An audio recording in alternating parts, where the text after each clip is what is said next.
السلام علیکم۔ بسم اللہ کی برکت۔ کسی علاقے میں قحط سالی تھی اور جانور سب کچھ کھا کر فارغ ہو گئے تھے۔ مزید کچھ کھانے کو رہا ہی نہ تھا۔ مویشی مالکان بہت پریشان تھے۔ اس دوران ایک مسجد کے امام نے جمعے کے خطبے میں نہایت یقین کے ساتھ یہ بات بتائی کہ اللہ کا نام لے کر یعنی بسم اللہ پڑھ کر دریا کو حکم دیا جائے تو وہ بھی نافرمانی نہیں کرتا۔ چرواہے کا شاید پہلا جمعہ تھا۔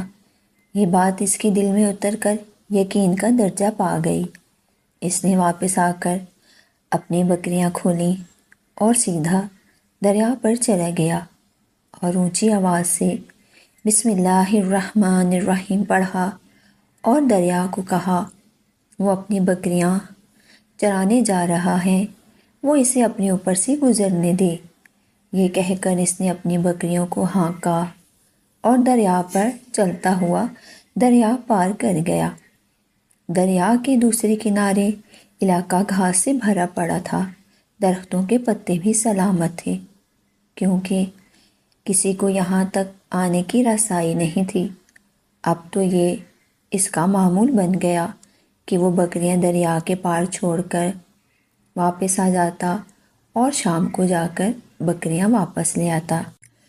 اس کی بکریوں کے وزن دگنا چگنا ہو گیا۔ لوگ چونک گئے اور اس سے پوچھا کہ وہ اپنی بکریوں کو کیا کھلاتا ہے۔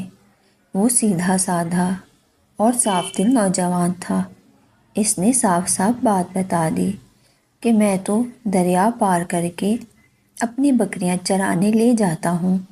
یہ بات سب نے سنی مگر کسی نے اس کی بات پر یقین نہیں کیا کیونکہ یہ ناقابل یقین بات تھی، مگر بات ہوتے ہوتے امام مسجد تک پہنچ گئی۔ امام صاحب نے اس چرواہے کو بلایا اور سارا ماجرا پوچھا۔ اس چرواہے نے امام صاحب کو ہی حوالہ بنا لیا کہ امام صاحب، میں تو آپ کا شکریہ ادا کرنے والا تھا کہ آپ نے جمعے کے خطبے میں جو نسخہ بتایا تھا کہ بسم اللہ کہہ کر دریا کو بھی حکم دو تو وہ بھی انکار نہیں کرتا۔ امام صاحب حیرت سے اس کے چہرے کو دیکھتے رہے۔ امام صاحب نے کہا، بھائی ایسی باتیں تو میں ہر جمعے میں کرتا ہوں، فقط ان کا مقصد لوگوں کا ایمان بڑھانا ہوتا ہے، مگر بکریوں والا اپنی بات پر ڈٹا رہا۔ میں تو بسم اللہ پڑھ کر پانی پر چلتا ہوں اور بکریوں سمیت دریا پار چلا جاتا ہوں۔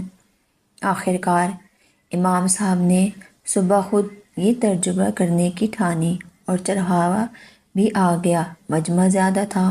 امام صاحب نے ایک دو بار سوچا کہ انکار کر دوں، مگر وہ جو امام صاحب کو کندھے پر اٹھا کر لائے تھے وہ اب بھی جوش و خروش سے اللہ اکبر کے نعرے لگا رہے تھے اور امام صاحب کے حق میں تعریفیں کر رہے تھے۔ آخر کار امام صاحب ایک رسہ منگوایا۔ پہلے اسے ایک درخت کے ساتھ باندھ کر اپنے کمر کے ساتھ باندھ لیا، پھر ڈرتے ڈرتے ڈھیلا ڈھالا بسم اللہ پڑھا اور دریا پر چلنا شروع ہو گئے۔ مگر پہلا پاؤں ہی رکھا تھا کہ دھڑام سے دریا میں گر گئے۔ امام صاحب ڈبکیاں کھانے لگے اور پانی کے بہاؤ میں بہنا شروع ہو گئے۔ لوگوں نے امام صاحب کو کھینچ کھینچ کر باہر نکالا۔ امام صاحب کی اس حرکت نے چرواہے کو پریشان کر دیا کہ امام صاحب کی بسم اللہ کو یہ کیا ہو گیا ہے، کیونکہ اس کا تو روز کا یہ معمول تھا۔ اس کے اپنے یقین میں یہ کوئی فرق نہ آیا۔ اس نے بسم اللہ کہہ کر بکریوں کو پانی کی طرف اشارہ کیا اور خود ان کے پیچھے دریا پر چلتا ہوا بکریوں کو دریا پار چھوڑ کر واپس بھی آ گیا۔ لوگ اسے ولی اللہ سمجھ رہے تھے اور اس کے حق میں نعرے لگا رہے تھے، مگر وہ سب سے بے نیاز سیدھا سادہ انسان تھا۔ وہ امام صاحب کے پاس پہنچا اور کہا، امام صاحب، میں آپ سب کی بسم اللہ کی تعریف سے کافی پریشان تھا، مگر اپنی پر چلتے ہوئے مجھے آپ کی بسم اللہ کی بیماری کا پتہ چل گیا۔ اس چرواہے نے درخت سے بندھی ہوئی رسی کی طرف اشارہ کیا اور کہا، امام صاحب، یہ ہے آپ کی بسم اللہ کی بیماری۔